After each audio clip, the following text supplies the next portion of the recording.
প্রাসঙ্গিকভাবে বলা যায় যে এই 10 বছর রুটটি আসলে সবার জন্য খুবই কঠিন। ইউকেতে যারা স্টুডেন্ট ভিসায় আসেন এবং পড়াশোনা করেন তাদের সেটেলমেন্টের যে বিষয়টি এটি সরাসরি 10 বছরের রুটে একটি নিয়ম রয়েছে, যেটি এখন বেশ কঠিন করা হয়েছে। যেমন ধরেন, একজন যদি ইউকেতে ফাউন্ডেশন কোর্স প্লাস আন্ডারগ্র্যাড করতে আসেন, তখন দেখা যায় অনেকে ফাউন্ডেশন কোর্স প্লাস তার যে আন্ডার গ্র্যাজুয়েশন এটা শেষ করতে 4 বছর বা 5 বছর সময় কাটাতে পারেন। তো সেই 4 বছর কাটানোর পরে তিনি মাস্টার্স করতে পারেন। সে মাস্টার্সটি অনেক সময় 12 মাস থেকে 24 মাস পর্যন্ত ভিসা থাকে। তো যদি 4 বছর প্লাস 2 বছর 6 বছর কেউ শেষ করেন এবং পরবর্তীতে যে এমফিল প্লাস পিএইচডিতে যদি কেউ ভর্তি হন এবং পিএইচডি সম্পন্ন করেন, তখন দেখা যায় পিএইচডি কোর্স 3 বছর 4 বছর পর্যন্ত চলতে পারে। তো এভাবে করে 10 বছর রুটে এই দেশে সেটেল হওয়ার একটা সুযোগ আছে স্টুডেন্ট ভিসা থেকে আসার পরে। কিন্তু সমস্যাটা হলো এখানে এটা এত বেশি কঠিন করা হয়েছে, বা এর মধ্যে যে পিএসডব্লিউ বা গ্রাজুয়েট রুটের যে বিষয়টি আছে সেটি এখানে 10 বছরের রুটে এখন পর্যন্ত অ্যাড হবে না। এই যে ইমিগ্রেশন রুলসটি নতুন করে এসছে, এটা একমাত্র এই জন্য যাতে কেউ ইমিগ্রেশন সিস্টেমকে শুধুমাত্র সেটেলমেন্টের জন্য ইউজ না করতে পারে, অথবা স্টুডেন্ট রুটটাকে শুধুমাত্র সেটেলমেন্ট টার্গেট করে না আসে। জেনুইন স্টুডেন্টরা যাতে আসে, জেনুইনভাবে পড়াশোনা করে, সেই উদ্দেশ্যেই মূলত এটি করা হয়েছে। তার মানে হচ্ছে আপনি 10 বছর রুটে যদি এই দেশে স্টুডেন্ট থেকে সেটেল হতে চান, সেটার জন্য আপনাকে জেনুইন স্টুডেন্ট হতে হবে, একই সাথে আপনার আর্থিক যে সচ্ছলতা এটা খুবই ইম্পর্ট্যান্ট। কিন্তু প্রাসঙ্গিকভাবে বলা যায় যে এই 10 বছর রুটটি আসলে সবার জন্য খুবই কঠিন।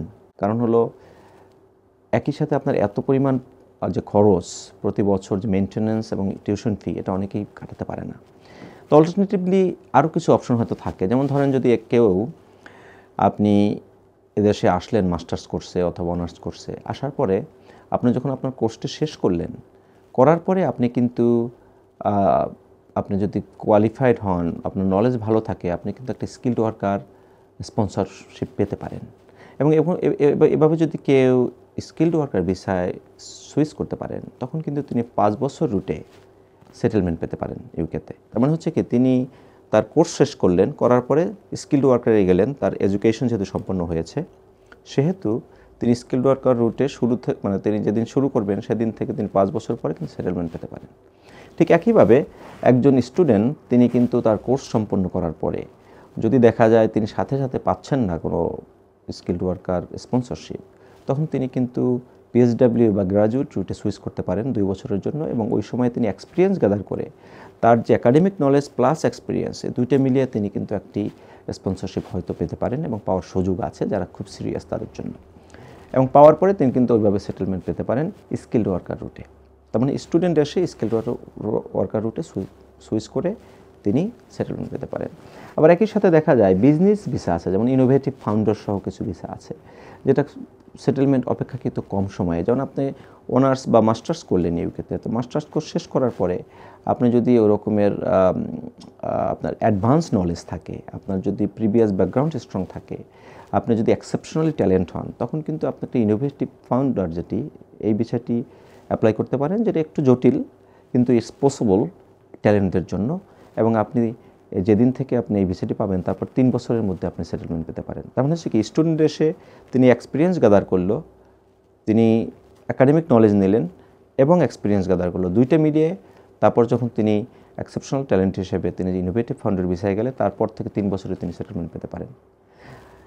কিন্তু তাও যদি আপনার দ্বারা সম্ভব না হয়, তখন আপনি অন্য অপশন হয়তো অনেকের আছে। যেমন ধর, সিঙ্গেল পার্সন যদি ইউকেতে আসে, তিনি পড়াশোনা শেষ করেন অথবা শেষ না করতে পারলেও যদি কোনো সেটেল পার্সনকে ইউকেতে বিয়ে করেন, যেমন ধরেন তিনি কোনো ব্রিটিশ সিটিজেনকে বিয়ে করলেন, অথবা তিনি কোনো সেটেলড পার্সন যারা ইনডেফিনিট লিভ টু রিমেইন আছে, অথবা সেটেলড অথবা প্রি সেটেলড স্ট্যাটাস আছে ইউরোপিয়ান সিটিজেনদের, তাদের মধ্যে যদি কারোর সাথে তার রিলেশনশিপ হয় এবং তারা যদি ম্যারেজ করে, তখন তিনি ডিপেন্ডেন্ট হিসেবে সুইচ করতে পারেন এই যে স্পাউস হিসেবে, এবং পরে তিনি 5 বছর রুটে কিন্তু সেটেলমেন্ট পেতে পারেন ইউকেতে।